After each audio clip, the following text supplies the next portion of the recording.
A young Spartan boy once stole a fox and hid it under his cloak.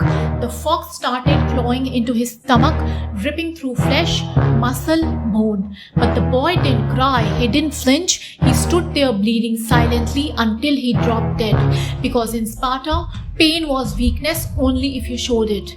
Now we live in a much softer world. There are no whips, no war camps, but the training has not stopped. It just got quieter. We don't carry foxes, but we do carry heartbreak, rejection, and pressure. These days, you fall in private, you cry in silence, you collapse, and then you go to the work anyway. And what warrior cultures across the world, from Sparta to Samurai to Shaolin and Zulu, have taught is this: that pain was never the enemy, it was the test. And it always began the same way, with the fall. Because the truth is, most warriors are not forged in battles, they are forged in what comes before it, the moment where everything breaks. But the fall is just the beginning, because once you break, the next test begins. Can you let go of everything that held you together? In Chan Buddhism, which is the Chinese spiritual tradition that later evolved into Japanese Yen, there is a teaching known as the empty cup. It is said that a scholar once visited a Chan master, eager to learn, but as the master listened, the scholar kept talking about his knowledge, his belief, his ideas of truth. The master said nothing. He simply poured tea into the scholar's cup and kept on pouring. The tea overflowed, it spilled everywhere.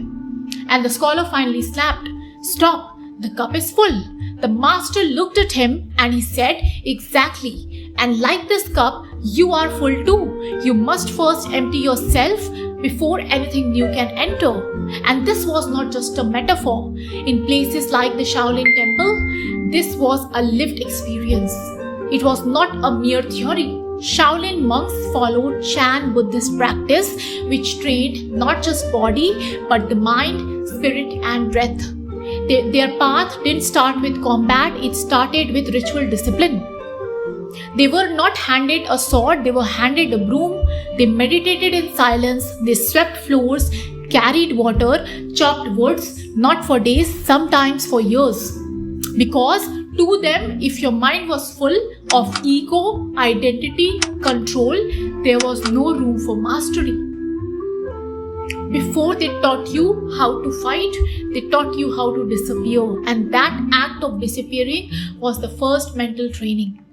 And once the mind was emptied, once the debris was cleared, came the hardest part: enduring what comes next.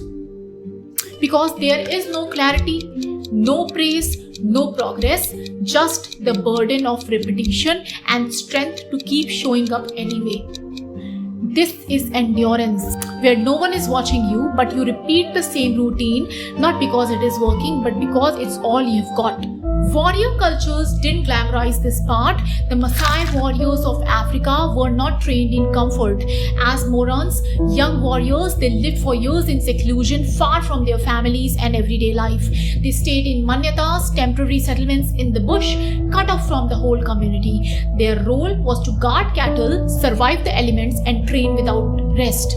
They trained barefoot, often went long hours without food, walking for miles under the sun through the rough terrain and protecting livestock from predators like lions. Endurance was not tested once, it was tested on daily basis through service and repetition. This was not about fighting battles, it was about learning to hold ground for years without being seen. There was no audience, there was no finish line, and while the Maasai endured in silence across the African plains, on the other side of the world, the Navy SEALs were doing the same. The Navy SEALs call it embrace the suck, because for them, pain is not the obstacle, it's the training ground, it's the daily baseline. They do sugar cookie drills, which involves rolling in sand, soaking wet, then running for miles. They carry logs, boats, and each other non-stop, no rest. During Hell Week, the breaking point of it all, they sleep less than 4 hours a day in 5 days, constantly moving. Cold water immersions, fire drills, midnight swims, endless push-ups. It's not about the strength, it's about who keeps on going when everything breaks. That's the whole point. Your body is shutting down, your mind is begging you to quit, but you stay because the test is not of power, it's of endurance. And then after all of it, you get back up. Not because you feel ready or you're strong, but because staying down is no longer an option. You return to the same routine, the same bed, the same work. But something inside you has shifted.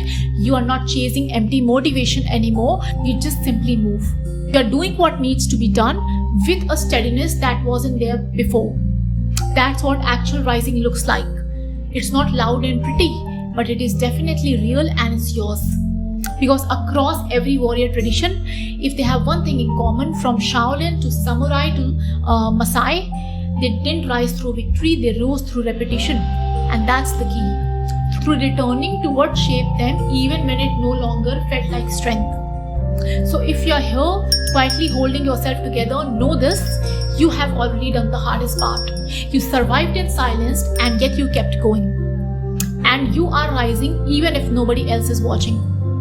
So don't stop now. You have come way too far, and I'll see you in the next one.